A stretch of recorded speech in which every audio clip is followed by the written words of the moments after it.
I am MacArthur, standing now on the deck of this grand warship. The salty sea breeze of the vast Pacific whips at my uniform. I am Douglas MacArthur, a military strategist whose name is etched in the annals of history.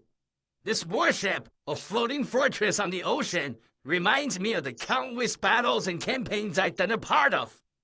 My mind drifts back to the maps, the battle plans, and the strategies I've crafted. I recall the detailed topographical maps, where every contour and elevation was analyzed with the precision of a surgeon. These maps were not just pieces of paper. They were the keys to understanding the theater of war, a concept crucial in military science. And my military orders, written with a firm hand, were the guiding force for my troops, a manifestation of the principle of command and control. During World War II, the Pacific theater was a cauldron of conflict. The Japanese forces, with their tenacious spirit and strategic acumen, presented a formidable challenge. It was a time of total war, a concept where every aspect of a nation's resources and population was mobilized for the war effort. I remember the moment when I made the decision to implement the island hopping strategy. This was not a conventional approach. It was a bold gambit.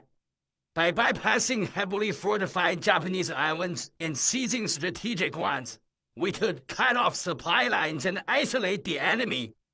It was a masterstroke of operational art, a term that describes the planning and execution of large-scale military campaigns.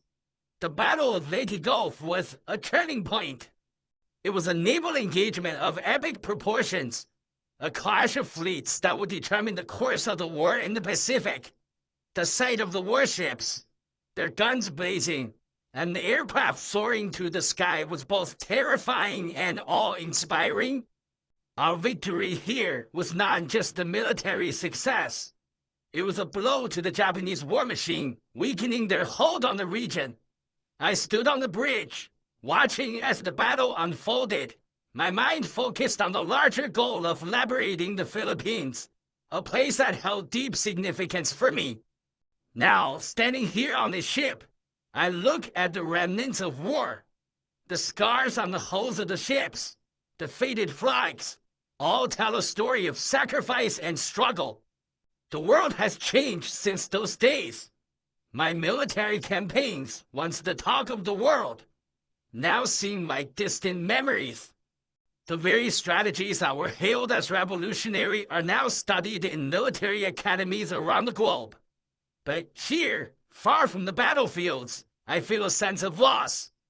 My military legacy, which was so closely tied to the fate of nations, is now on display in history books. The sun is setting on the horizon, casting a warm glow over the ocean. The final rays of light seem to be the closing chapter of an era. My military career, filled with glory and controversy, is now a part of history. The principles of military science that I adhered to, the strategies that I developed, will continue to be debated and analyzed. But for me, the time for action has passed.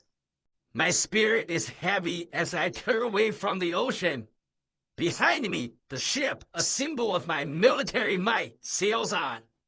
My military legacy, like the fading sun, will slowly disappear into the pages of history, a testament to a bygone era of war and strategy.